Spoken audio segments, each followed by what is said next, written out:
আমি একজন কৃষকের ছেলে, কৃষি কাজ করি। কিন্তু বর্তমান ইউটিউবে, ফেসবুকে, টিকটকে কৃষকদেরকে একেবারে তুচ্ছ, তাচ্ছিল্য মনে করা হচ্ছে কেন? আমি বুঝি না।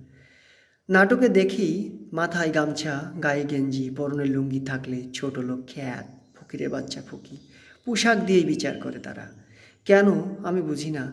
বাংলাদেশের অর্থনীতিতে এই কৃষকরা অনেক গুরুত্বপূর্ণ ভূমিকা পালন করে। তারা ধান, পাট, সবজি উৎপাদন করে। এছাড়া ১৯৭১ সালে যখন বাংলাদেশে স্বাধীনতার যুদ্ধ হলো, তখন এই কৃষকরা মাথায় গামছা, গায়ে গেঞ্জি, পরনের লুঙ্গি, এমনকি খালি গায়েও তারা লাঠি হাতে যুদ্ধ করেছে। বাংলাদেশ স্বাধীন হয়েছে। এখানে দেখেন, খেয়াল করে, প্রতিটা ক্ষেত্রে বাংলাদেশের কৃষকের ভূমিকা গুরুত্বপূর্ণ। তবে কেন এদেরকে এতটা হেয় প্রতিপন্ন করা হয় আমি বুঝি না। তাই আমি সবাইকে বলি, বাংলাদেশ